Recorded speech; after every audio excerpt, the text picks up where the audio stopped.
All right, today we are going to review You, Netflix Season 3, Ooh, psychological thriller. Yes.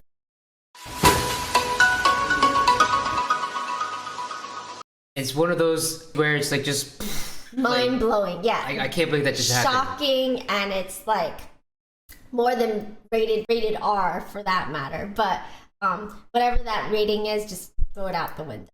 So as crazy as this show is, there are a few things we can learn about relationships and the dynamics between a couple.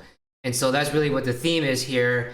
And so we're going to share with you a couple of clips from Netflix. And we're going to just kind of show you the dynamics and kind of react from our perspective. And so make sure you watch You first before watching our show, because there are spoiler alerts. During this time, there is psychiatrist. They're going through couples therapy.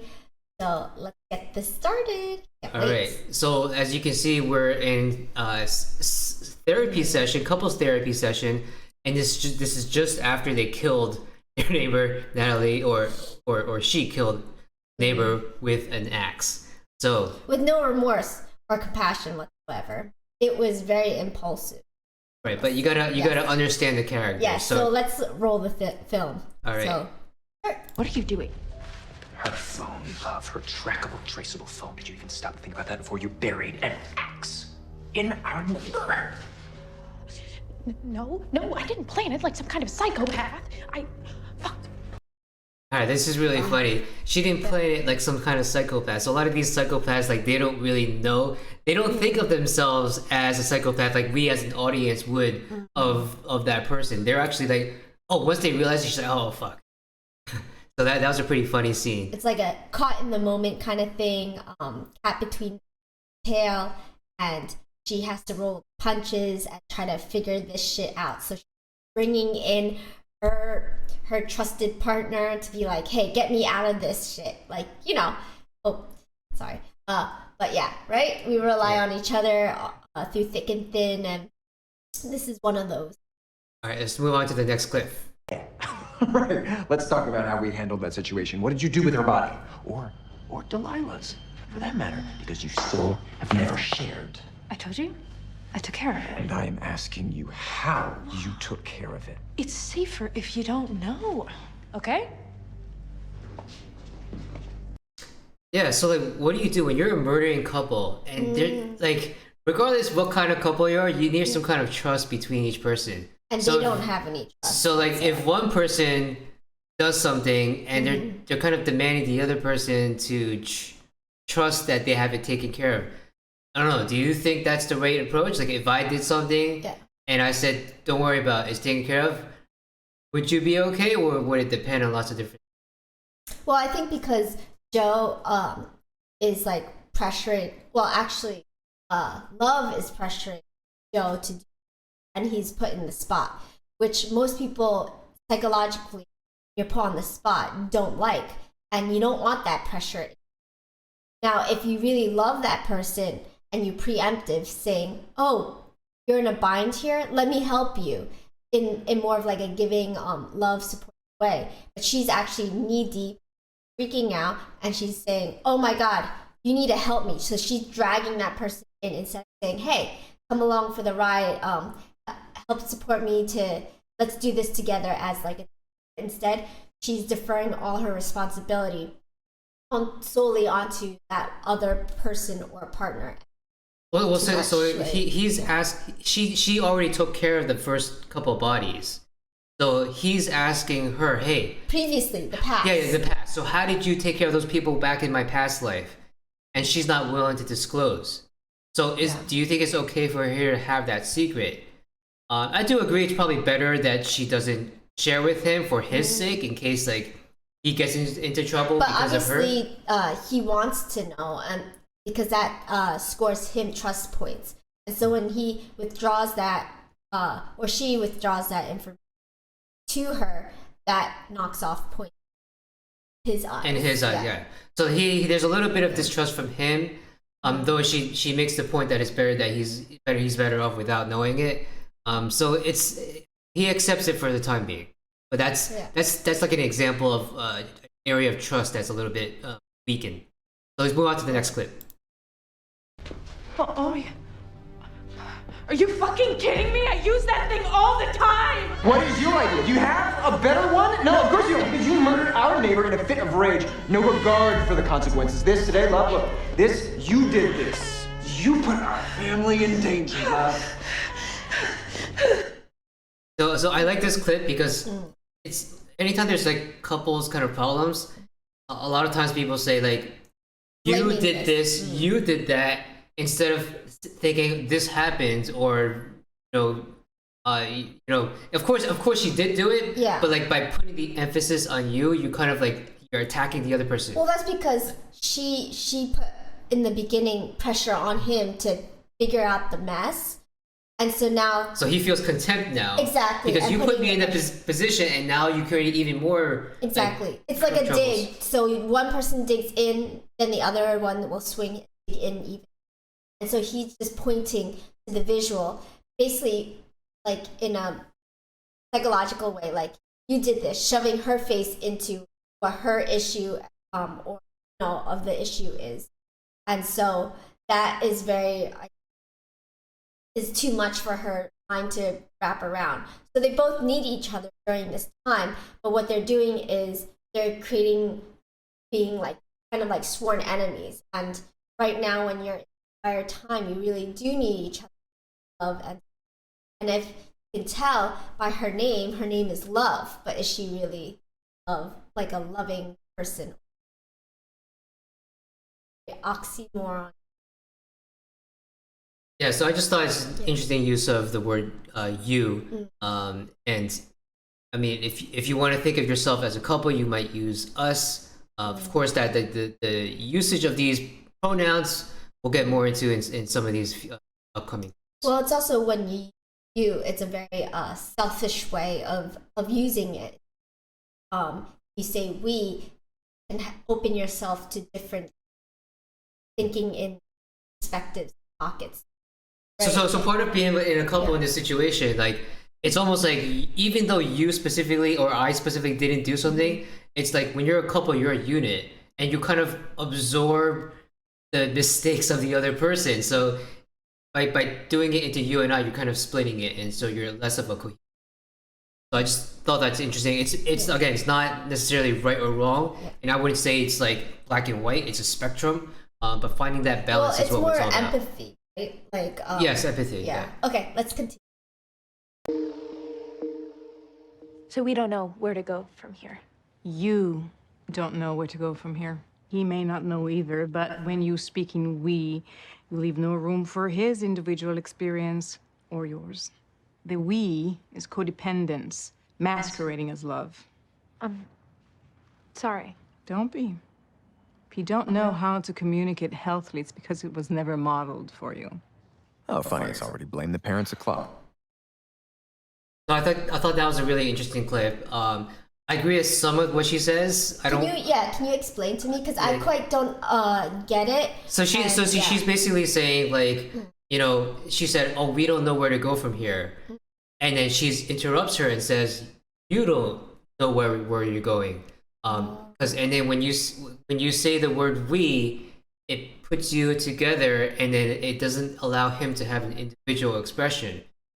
That's her perspective, and the way I see it, it's not like you and I is on one spectrum and then we is on the other spectrum. I think using those terms, sometimes using it we, sometimes using you and I, or like that, a sliding kind of so like you do want to let the other person speak for themselves, especially if they're different, or if you're saying the word we, you want to like kind of look over and kind of confirm that non-verbally that they're on board or in the same page, or check in with each other, like, hey, like this is how I feel the same way about right. In this case, she's talking to somebody else, so I mean, the therapist goes on the one extreme, which is saying your note that's wrong, you cannot use the word we. However, I have come across a lot of studies that show that people use the word we tend to be happier couples because you're thinking of yourselves as a unit. So I think the real way to do it is to find the right balance. Not to go to one extreme and always using we, and not to just always say I specifically, and not kind of like thinking of yourself because together. there's always a lot of especially in life, a lot of gray areas, so you want to account for that. If it's very like black and white, you can have those solidifying extreme terms, but where does it really doesn't, and especially when you're together, you have to compromise. So if you're in the two extreme sides of the I, you, we kind of theme, then you're always going to be at the two ends of the spectrum instead of trying to meet closer to each other. Yeah, so in this situation, it's a little bit more accentuated because they just murdered somebody, and in fact, it wasn't him. It wasn't he that murdered. In fact, he's trying to move away from that life. It's her, and so when she does it, he kind of wants to distance himself. And I guess maybe it's like subconsciously she's trying to loop him in by saying we, because she's the one who did it and she wants to loop him in. He's trying to distance himself. That's a really interesting dynamic. But let's move on to the next clip. You are going to leave me? Are you insane? No. Love, you must listen. I am listening, every word. How? There's a difference between a reaction and a response. The latter is thoughtful, the former impulsive. Why does everybody think I'm impulsive? Who is everybody? You know, she's good. To someone else?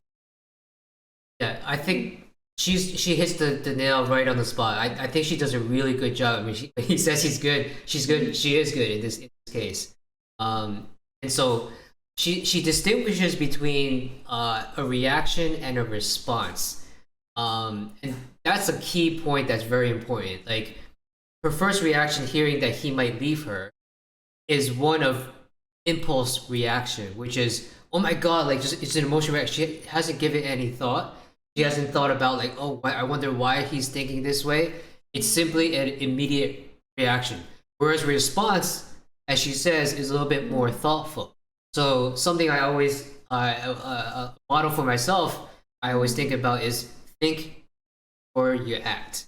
And that's something that I think resonates with the advice that she's giving here in this couple's therapy session, which is like, be more thoughtful, respond rather than react. What are your thoughts? Be more, I guess, try to see it from not just only your side, but other person's side as well too. I also think that because now in the day, a lot of things are very reactive and very impulsive, and that impulsiveness actually comes from when you want something now.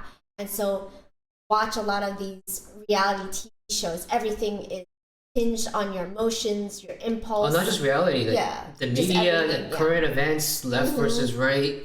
You know, there's no room for discussion. There's no room for. And so applying this as we talking about for the sliding scale of there's gray areas, and being too extreme doesn't get you really anywhere. It's just people just shout on top of each other, and everyone just gets really mad, and we have to go back to humanity and simply, we're human, we make mistakes. When you say you make mistakes, you can't make mistakes. How does it have room for growth? So I think this is getting back to it. Is there room for making mistakes, pushing each other? This is what you need instead of analyzing. Think about it methodically, thoughtfully, and then go from where. It's kind of like the thought process of like Confucianism, Buddhism, taking your time, slowing it down. That's why I meditate. So the conclusion here is think before you act, respond, don't just react. So next clip. Is this another one of your episodes? Episodes? You know, it all feels a tad impulsive. So what is it about these Labels that are so hurtful. No, it's like nobody gets me. Why I do things, how I do them. It's like I just want to be a good role model for my. Yeah, so this topic of labels, I thought it's really interesting. The label here in question is impulsive. So it comes out back to the immediate reaction. Her own mother called her impulsive. Is this another one of her episodes that is an impulsive episode? And so, in general, I try to refrain from applying labels to people. Anytime you put a label to somebody, it's like you're putting them into this box. Well, it's more And- assumptive. Yeah, you're assuming a lot of Yeah. different things, and every attribute that may or may not apply to that person now applies. And so applying a label to somebody is not necessarily constructive, and for her, it's hurtful because people are judging her. They're applying a label to her. When she doesn't understand herself. Well, nobody understands her. That's what she's saying. Nobody Well, gets me. No. Well, that's saying like no one gets her, but in truth, she doesn't really get herself. She's trying to find That herself. too. And so if you want to grow as a person, so when there's outside pressure, think of you in a certain light. It's really more important. How do you think about yourself, other people? It's really the mentality and the mindset. You have that, and you're confident, and you exude that. That will convey itself outside, and then people will look at you. Oh, she knows her stuff. They'll back away. You know, it's all about the subconscious security, and a lot of times, a lot of people with their insecurities, they get to being overly too confident, which smells very overconfident, cockiness. I mean, everything in life ideally should be balanced, not balanced. That these Yeah, I mean that's something that love is struggling herself with. She's Yeah. trying to understand herself. She's just becoming a mother, adjusting to this new neighborhood. So that's something she's working on herself. This nobody gets me thing is something that I think she feels is- kind of like in a fish tank, drowning in the water. All she wants to do is come up to breathe some air. right, and it Yeah. hurts her when these labels are applied because it really shows that nobody gets her. Next clip. I got you. There you go. You need a hand with any of this? No, I'm good. All right.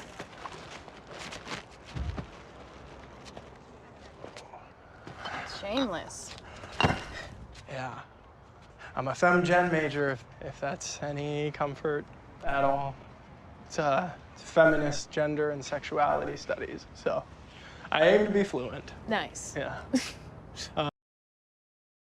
So that's an interesting thing. First call out. He's wearing a Stanford sweatshirt. It's one of my my undergrad alma mater. So kudos to that.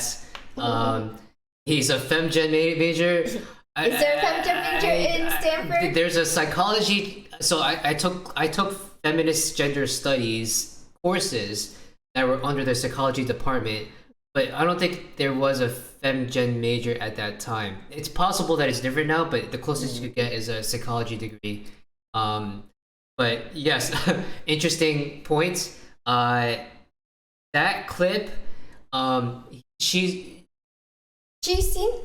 seems like a fresh of breath of breath air. of Breath of fresh air. breath of fresh air. Yeah. Yeah, so she's not getting much attention, and all of a Yeah. sudden she's getting some attention. That's And no judgment or anything. Yeah, so I mean, it's a stark contrast to the life that she has with Joe, and you know they're kind of having a little bit of a rift, but then suddenly she gets all this positive attention. But that connects to our next clip. When this stranger paid you so much attention. Guilty. Because it felt so good. And then really sad. Because I didn't want that from a stranger. I wanted that from my husband. That's a really interesting clip. She wanted the attention that she felt guilty, right? So she And it did like the happens feeling. naturally, Yes, it's pretty common because actually. most people, especially in this day and age, everyone, especially their phone, looking at their phone and actually conversing Being or present. talking or being present. You see that a lot. And so when the other person is actually present and the other one isn't, and they're not in alignment, then there starts to become jealousy. One person will vocalize, right, about it and still not give them the day of the time. And so that causes Yeah, I mean, rifts. Joe's side is that he's having trouble adjusting. But yeah, I mean, from her perspective, she's getting attention from this young guy who's college student, but she feels guilty because she's ideally looking for that from her partner, and Yeah. she's not getting that. Why didn't you? This is leave about her? leaving her. Yeah, so that's something that that he's thinking about and Right. connects.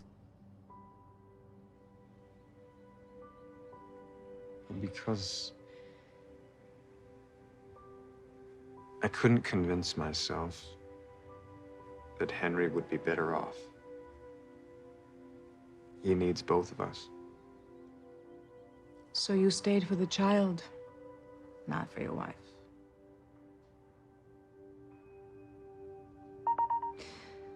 Unfortunately, Yeah, so Henry, in case you don't know, is the son. The couple's baby. Yeah, the couple's son, Newborn. and he's basically saying he's staying in this relationship because he's doing it for the son. He doesn't want the son to not have parent household. But you can see the disgust in her face. She's just like Shocked. Like, what? Like, she wanted to be closer to him. All of a sudden, that rift and drifting apart more. She's just like trying to make it work, on to do. And when it doesn't come first, actually from the other side, probably stifled, suffocate. So both of them. yeah, and the third.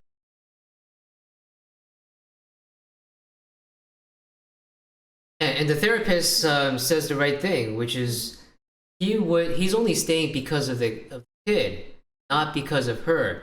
That's not a situation you want to be in, right? At least in my perspective, when it You comes wanna to a have family happy- relationship unit, it's the relationship between the two that has to be strong, and then secondary comes the kid. I think a lot of people, maybe I think differently, but a lot of other people their family is all about the kids, which it might become that maybe over time. Obviously, I'm not at that stage of life, but I don't believe them being in this position where it's all only about the kids and not even about them. I don't think that's a healthy position to be in. Of course, A lot. but that happens a lot. Yes. So that's But that's we see all sorts of life. Like, you could be a parent and still be a very good, but you have your own life too, a balance, like work-life balance. Still play sports while after you're finding someone else to. It's more about creating yourself that compress balance for your child, right? You want to have a child. Yeah, but if you're ever in that position, you do want to make sure your partner is aware of this, because clearly she's caught off guard here. You could tell from her expression. She's like, "What?" Like, just caught off guard. Like, I did not even see this coming. That you're doing this only for the kid. Otherwise, you'd be gone. That's not a position that you. This is when they try to talk to each other. Is that you think that Natalie and us should be the only people who mysteriously don't attend today's party? Not better. That's not what I'm saying. Oh. What I'm hearing is that you would really like some alone time, so I'm gonna go take Henry and let you work in peace.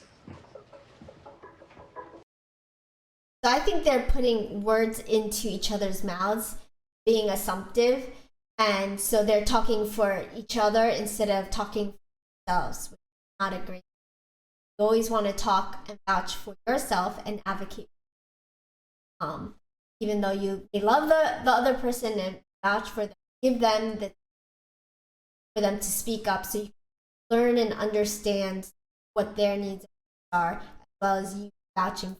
Well, pay attention to the structure of what they're saying. They're basically listening. They had an argument before this, and she picks up and then like they're like, all right, we're not communicating properly. Let me look at the sheet of paper that the therapist gave to us. So she's reading off of it, and then she puts it down, and then she starts saying, "What I'm hearing." So it's almost kind of funny because like they don't normally speak this way, but they're speaking it because that's what the therapist told them to do. And if the phrase begins with "What I'm hearing is," and then you try to repeat back what the other person is saying, and then the ideal situation is the other person says, "Yes, that's right." But then that's not what they're getting here. It's like, what I'm hearing is X, Y, Z, and then no, and the guy says, no, that's not what I'm. And then he says, what I'm hearing is, and then she also says that's not what I'm. So it's like it just shows they're completely off. Well, that, and also like, even if they say what I'm hearing, isn't that supposed to be like a nod to stop, try to like analyze it really deep, reflect it, regurgitate out. They're just going really fast. Yeah, so they're trying. What the structure of the word is, it's saying that they're trying. Both sides are trying, but they're clearly not even though they try to repeat what the other person is saying, it's not aligning. So I think that's what so that's what the purpose of this scene is, to show that even with the help of the therapist, they're still a bit off. Of course, it's a work in progress, so we'll see. Next clip. This is the same clip. My family. Why specifically family? Because that's what you do. What do you get from your family? I don't know.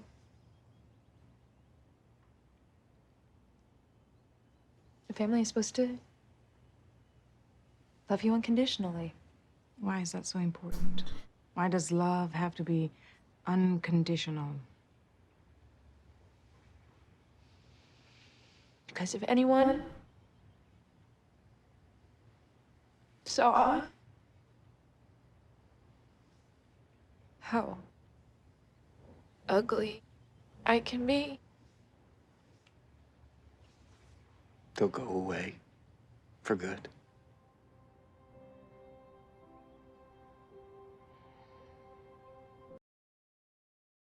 Yeah, I thought that was a really powerful scene. Those are when the two really it shows like what their core beliefs, values gone through. Yeah, let me play it one more time. I think it was quite powerful. Let me just play it one more time. my family. Why specifically family? Because that's what you do. What do you get from your family? I don't know.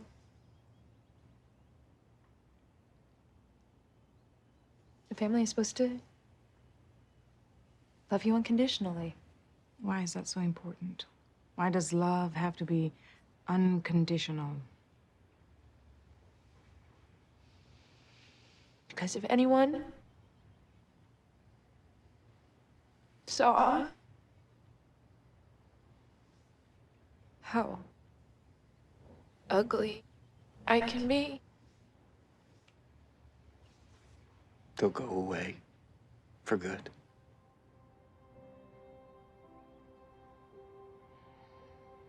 Yeah, really powerful scene here. She's saying, what is she's doing all this stuff because of family, and she's asking, and the therapist is asking, well, what does family do? Well, she's like, this is what you do. It's the love is unconditional, and she talks about how, well, if anyone found out what I actually did, like all the murdering and stuff, that people would leave her. So like she's got abandonment issues. You know, a lot of these things are rooted in childhood. If you see those reactions, is but like I mean, non-emotional attachment. Yeah, from a universal perspective, is love necessarily unconditional? It's not always the case. There's always some a little bit of expectations, and I think that's true with any relationship. You know, any relationship, there's always a little bit of expectations, and if that expectations or certain need is not being reciprocated over a long period of time, frustration. Yeah. And unless you speak about it beforehand, especially highly recommend when it's a relationship to talk about these things in depth, about like what are your expectations, what do you expect, and set those in a realistic way instead of far-fetched, because then you get very frustrated. And it's great because when you have those expectations, actually set boundaries and closes off opportunities. Whereas if you break those expectations, it's limitless. There are no and no. Yeah, a lot of us have our own insecurities, and it's hard to, you know, kind of imagine, oh, well, would people still love me if they found out I don't know, have this, I don't know, horrible, like, bad habit, or like secret, or like, yeah. I don't know, like for me, I got scabs on my legs, like, or It's not that bad as killing people, though. yeah, but like there are things that I'm like, oh, if anybody found out, like, you know, only Carissa would accept me, but like Maybe your allergies, or not allergies. yeah. But I think each of us have like our vulnerable flaws, and we, you know, can be, you know, insecure in them, and you know, for her specifically, because of the atrociousness of what she's done, it's hard for her, even as horrible of a person that she has been, if you take the empathetic side and try to understand from her perspective, like nobody gets her, like, you know, all this other stuff, you'll start to realize, hey, she's actually human. So for the first time, you see Joe and Love kind of connecting a little bit intimately, kind of understanding each other, and that wouldn't have been possible if they didn't open up like this therapist. So I thought that was a really powerful scene. So we have one last clip. So they finally come into agreement and see it, and I like that term, and it's something I've always thought of myself as well. And you think of yourself as two people on a team fighting for the same thing. Basically creating a north in mind, How so are that we, you guys can come together. I'm sorry. Oh, sorry. So that you guys can come together and work on those, basically like step by step, get to that north. It's more about the process versus the intended North Star.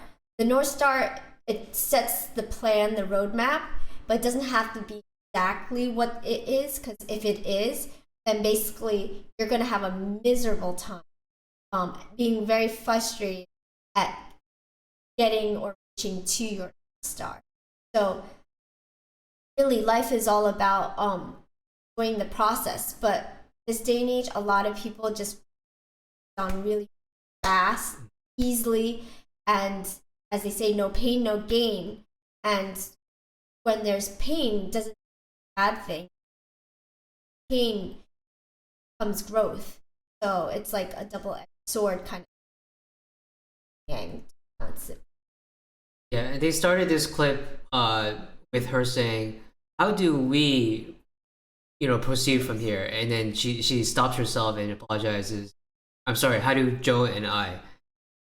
I mean, I think But it's that's still individualistic. yeah. But it's fine. It's okay. I mean, I'm just saying, like, either way is okay, but I don't think she had to apologize. Just recognize that there's opportunities to use we, there's opportunities to say Joe and I. It's usually three, right? Main things. The individualistic, so Alan, I, right? Or Carissa and Alan. And then there's the third, which is combined together. So obviously we're two individuals, But when two individuals come together, we become a team. And that's what they're saying throughout all this is come together, one kind of entity to do what you're set forth to do. Yeah, let me play this clip one more time. This is our last clip anyway, but wanted to hear it. How are we, I'm sorry, Joe and I, supposed to make this work? That's the perfect word, work. Because that's what it takes. Let go of unconditional, there's no such thing. There's agreeing to show up the best we can. In the best marriages, each partner challenge the other every day to be a better version of themselves. Sounds like a lot of fighting. Sure. Let me pause just right there. There's no such thing as unconditional, only agreeing to show the best that you can. I think it's a fairly good statement. Yeah, I think that's a fairly good statement there. It's a fair assessment. You always put your foot forward. When you don't, partner, yes, and they call you out for it. Obviously, everyone doesn't like that. It doesn't show weakness, but it gives you a chance to turn your weakness into. And when you have accountability for that, it's like it basically upgrade, kind of like a upgrade. Get better. But is all fighting bad? Maybe this isn't two opponents in a ring. Maybe this is two on the same team fighting for the same thing. That sounds good. Having someone on my team. Yeah. Yeah, that sounds nice. All right, so how does that sound, having a murderer on your team if you're one of them? Dun, dun, dun. So yeah, they're letting each other in now into their own sacred, intimate space, hopefully gaining that trust. So let's see what they do next on the next episode. So they may be murderers, but murderers are humans as well. So they need relationships. Just as much as us. Yeah, just as much as we do. So even though they're murderers, there are things that we can learn from this therapy session, and I hope it helps you as well out there in the universe. And let us know what you think down below, or tips of what's working advice. for you guys. Yeah, exactly. And what learnings have you gotten from this show? We're eager to learn and eager to hear. Let us know. Talk to you guys soon, and see you on the other end. All right, take care. Bye.